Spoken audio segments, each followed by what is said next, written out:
এক কথাই শুধু বলবো যে দলের নেতৃত্বের প্রতি তার যে আস্থা, অবিচল আস্থা, সেটা আমি আমাদের অনেকের মধ্যেই সেটা দেখিনি। ম্যাডাম প্রধান নেত্রী তিনি কি চান সেই অনুযায়ী কাজ করতে হবে। হরতালের দিন সিলেটে হরতালে কি হচ্ছে, কোথায় কি ঘটনা হচ্ছে, রিজভী ভাই দেখেন ওখানে এই হয়েছে, এই ঘটনা হয়েছে, এই বিষয় হয়েছে, দ্রুত তার এলাকায় কিভাবে হরতাল সম্পাদন হচ্ছে সেটা জানানোর জন্য সে উদ্গ্রীব থাকে। এটাই হচ্ছে তার আন্তরিকতার এবং দলের প্রতি, দলের নেতৃত্বের প্রতি তার আস্থার একটা বড় ধরনের উদাহরণ। যে কাজ করলে নেত্রী খুশি হবে সেই কাজের জন্য সে ব্যাকুল হয়ে থাকবে। এটি চারটিখানি কথা নয়, এটা ছিল তার গভীর ব্যাকুলতা। আমরা তখন টিপাই মুখ বাঁধ ভারতীয় সরকার দেবে এই নিয়ে সারা দেশে একটা হইচই হচ্ছে, বুদ্ধিজীবীরা এর উপর সেমিনার সিম্পোজিয়াম করছেন, বিএনপি করছে, বিএনপি কর্মসূচি নিচ্ছে, কিন্তু টিপাই মুখটা হচ্ছে সিলেট সীমান্তর দিকেই প্রবাহিত যে নদীগুলো সুরমা কুশিয়ারা, তার উজানের দিকে ভারত এই বাঁধটা দিচ্ছে এবং সিলেটে কিছু একটা করতে হবে। প্রথমে সেখানে একটা লং মার্চ হলো, তারপরে আরো কিছু করতে হবে, এটা নিয়েই তার ভাবনা ছিল। অনেকেই বলেন, আমারও বিশ্বাস, এই যে দেশপ্রেমের অংশ হিসেবে তার যে জাতীয়তাবাদী ভূমিকা, এই কারণেই আজকে আমাদের কাছ থেকে সে অদৃশ্য হয়ে গেছে। এটা মিথ্যা নয়, এটা অনেকখানি সত্য। এটা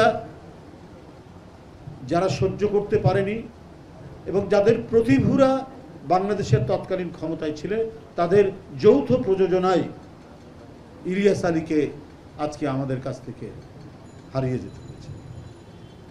এখানে অধ্যাপক আমিনুল বলছিল যে রাত্রে আমাকে হাবিবুল ইসলাম সাতক্ষীরার এমপি প্রথম জানালো। আমি তো চমকে উঠি, রাত 11:30 12টার কাছাকাছি হবে। ওর গাড়িতে করেই রওনা দিলাম ভাবিদের বাসায়, ইলিয়াস আলীর বাসায়। এই সারা রাত কখনো র্যাবের ডিজির সাথে, কখনো আইজির সাথে, তর্কি খন্দকারকে যেন আইজি, প্রতিনিয়ত কথা হচ্ছে। তা দেখছি, দেখবো, এই সমস্ত বলছে। কিন্তু আমরা তো জানি যে এটা তো আইন শৃঙ্খলা বাহিনীই করেছে। এরপরে যত ঘটনা, যত ধরনের আমরা এর সূত্র পাচ্ছি, মানে যতটুকু খবরের কাগজে আসছে, সেটা তো গভর্নমেন্ট করেছে, সরাসরি সরকার করেছে তার এই সমস্ত ভূমিকার কারণে। এর মধ্যে আরো কিছু কথা আছে যেটা আমি এখানে আর বলতে চাই না, না বড়টাই ভালো। আমার কারো জানি মনে হয়েছে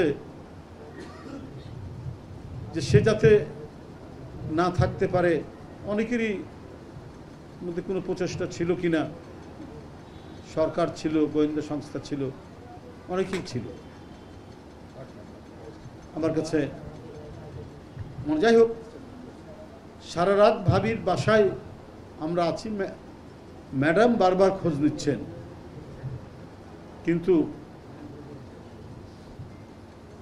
আর কিছু মানে আমি আর বলতে চাই না সব কিছুই।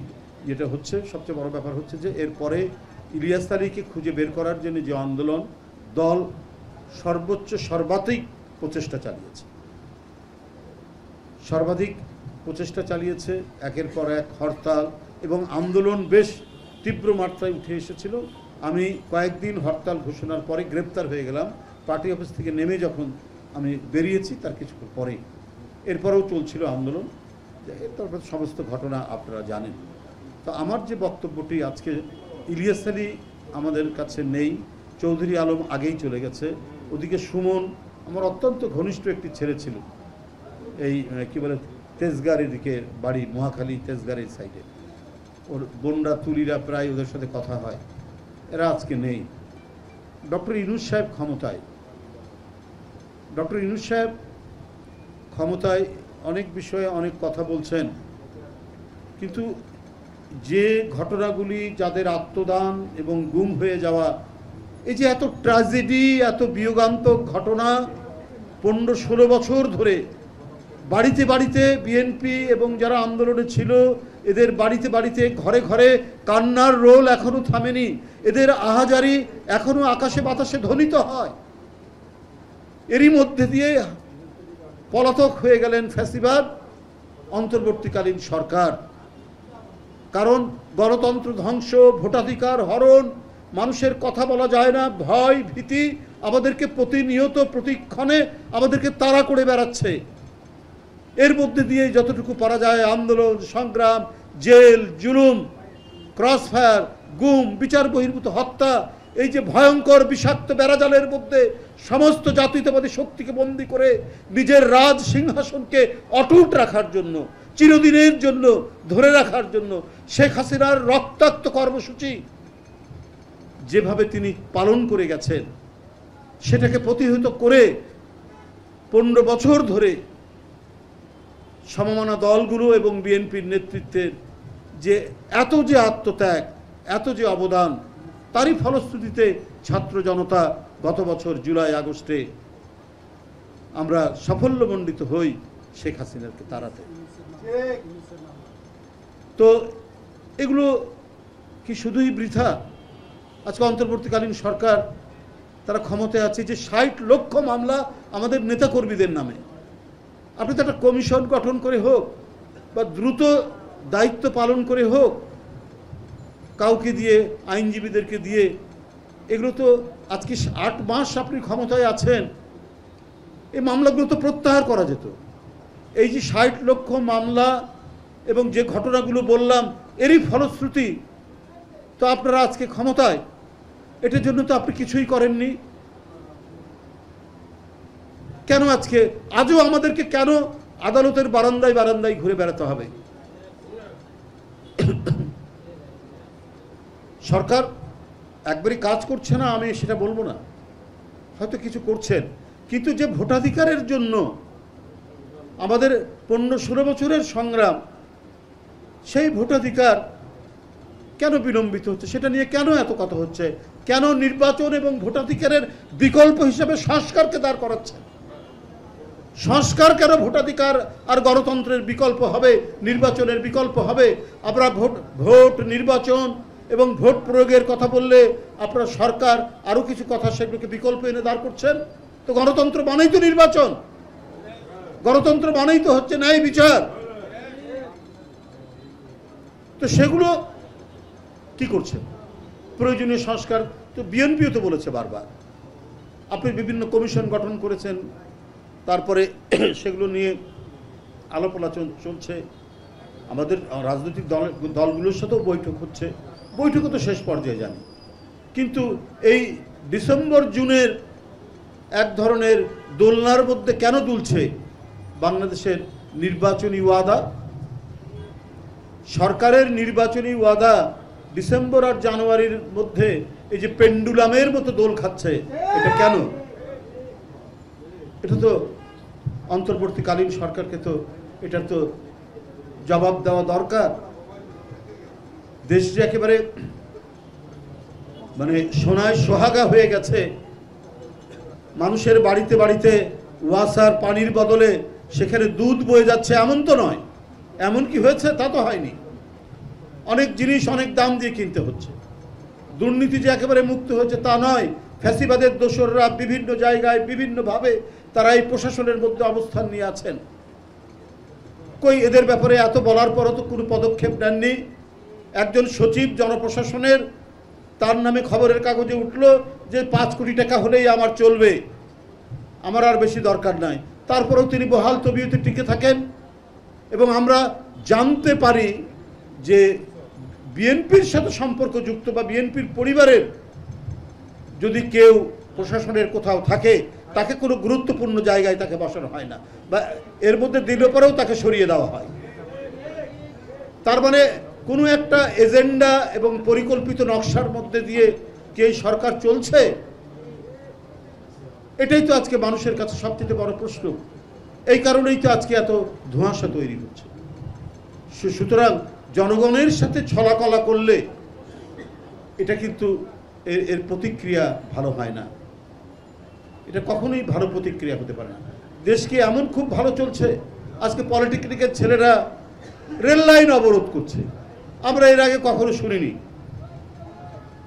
যে কোনো ইনস্টিটিউশনের ছেলেরা তারা তাদের ইনস্টিটিউশনে স্ট্রাইক করে, তাদের দাবি দেওয়া নিয়ে আন্দোলন করে, রেল লাইন অবরোধ, আর যে পলিটেকনিকের সামনে রেল লাইন নাই সেইখানে তারা সড়ক অবরোধ করবে।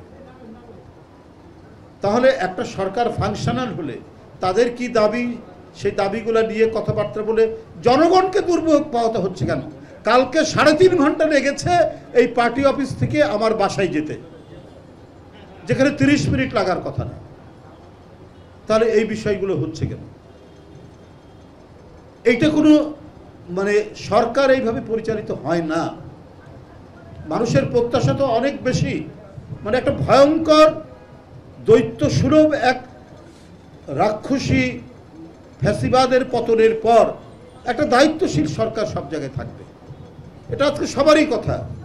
যে ডিসিকে বলে এখানে বৈষম্য বিরোধী ছেলেরা আমাদেরকে এইটা বলে গেছে, এখানে বৈষম্য বিরোধী ছেলেরা বলেছে এই কাজ করা যাবে, এই কাজ করা যাবে না। এটা তো একটা ফাংশনাল গভর্নমেন্ট হতে পারে না। সরকার জবাবদেহি হবে যদি পার্লামেন্ট নাই জনগণের সেন্টিমেন্টের কাছে। এখন বৈষম্য বিরোধী ছাত্রদের অবদানকে আমরা স্বীকার করি, কিন্তু এইটা যদি এইরকম হয় যে তাদের কথাই প্রশাসন চলবে, সমস্ত সরকারি কর্মকাণ্ড হবে, এইটাকে বলবে নৈরাজ্য। এটা যে দেশে নৈরাজ্য চলে সেই দেশে এটা এই ধরনের ঘটনা হয়। এই নৈরাজ্য কেন হবে? কেউ হয়তো অবশ্যই রাজনৈতিক দলগুলো প্রশাসনের সাথে কথা বলতে হয়, কাজ করতে হয়, যেতে হয়। অধিকাংশ জেলার প্রেসিডেন্ট সেক্রেটারি হয় অ্যাডভোকেট, অথবা যে কোনো পেশায় থাকতে পারে। নানা বিষয় নিয়ে মিটিং নিয়ে, জনসভা নিয়ে কোথায় করলে ভালো হয় না হয়, এটা তো স্থানীয় প্রশাসনের সাথে কথা বলতেই হয়। ডিসিএসপি বলে না, এখানে তো বৈষম্য বিরোধী ছাত্ররা বলে গেছে এইভাবে করা যাবে না। আরে তাহলে আপনার জনপ্রশাসন কেন? আপনাদের সাথে, আপনাদের ক্লায়েন্ট হচ্ছে রাজনৈতিক দলগুলো। রাজনৈতিক দলগুলোর সাথে আপনাদের আলাপ আলোচনা হবে, কথাবার্তা হবে, তারা রাজনৈতিক কর্মসূচি পালন করবে। আপনারা শান্তি শৃঙ্খলার জন্য রাজনৈতিক দলগুলোর সাথেও আপনারা কথা বলবেন যে দেখেন এই এই জায়গায় সমস্যা হচ্ছে, আপনারা দেখেন।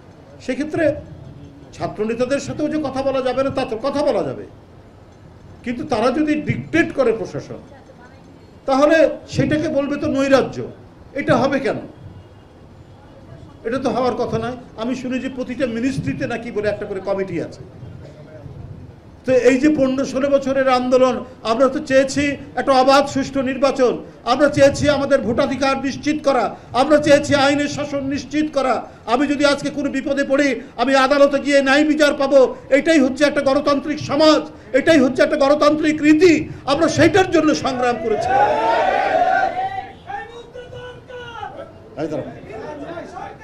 এই মিলাদ, এটা দাঁড়াও, দোয়া অনুষ্ঠান।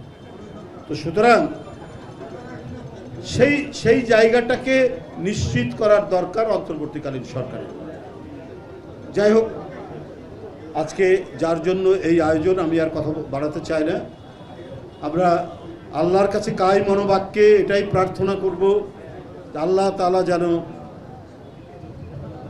আমাদের প্রিয় নেতা ইলিয়াস আলীকে আমাদের কাছে যারা যেখানেই গুম করে রেখেছে তাদের কাছ থেকে উদ্ধার করে তার পরিবারের কাছে, দলের কাছে যেন ফিরিয়ে দেয়, এটাই হচ্ছে আমাদের প্রার্থনা। আজও এত দিন হয়ে গেল, 8 মাস, যে কথাটি লুনা ভাবি বলেছেন, নির্বাচন আপনার এই গুম কমিশন নাকি গঠন করা হয়েছিল না, কি কার্যক্রম করছে? তো আমরা যে কথাগুলো বলেছি সে কথাগুলো তো মিথ্যা বলা হয়নি। তাহলে এই সরকারের জাতীয় আন্তর্জাতিকভাবে একটা তো আন্দোলন গড়ে তোলা দরকার ছিল। কোথায় ইলিয়াস আলী, কোথায় চৌধুরী আলম, কোথায় সাইফুল ইসলাম হিরু, কোথায় হুমায়ুন কবির পারভেজ, কোথায় সুমন, কোথায় জাকির, এরা কোথায় দিনার? তাহলে এদেরকে ফিরিয়ে নেওয়ার ব্যাপারে সরকারের আপনারা কি দায়িত্ব পালন করেছে আপনারা বলুন। আর এটা যে সত্যি, এটা যে সরকার যে করেছে তার প্রমাণ হাসিনার পতনের পর আয়না ঘর থেকে আমরা কি বলে যে ওই ব্যারিস্টার কি যেন নাম, আরে কাসিম আরমান, ব্যারিস্টার আরমানকে ফিরে আসতে দেখলাম। ব্রিগেডিয়ার আজমিকে ফিরে আসতে দেখলাম। আমরা ভারত থেকে আমরা সালাউদ্দিন সাহেব, আমাদের স্ট্যান্ডিং কমিটির মেম্বার, সে ফিরে আসলো। তার মানে সালাউদ্দিনকে গুম করে ভারতে পাঠানোর ব্যাপারে শেখ হাসিনার অবদান ছিল, শেখ হাসিনাই সেটা করেছে। তাহলে এই সমস্ত বিষয়গুলোকে আপনার তো এগুলোই নিশ্চিত করতে হবে যে বাংলাদেশে যেন আর এই অমানবিক দৃশ্যের খেলা জনগণকে যাতে দেখতে না হয়। বাংলাদেশে অতীতেও যেমন ছিল না, গুম খুন ছিল, আওয়ামী লীগ আসলেই খুন করে বিরোধী দলকে, গুম ছিল তার বাবার আমলে দুই একটা হয়েছে, কয়েকটা হয়েছে, কিন্তু শেখ হাসিনা এবার যেভাবে করেছে, এই গুমের যেন আর কোনোদিন অবধারণা হয়। রাজনৈতিক হত্যা যেন চিরদিনের জন্য বন্ধ হয়।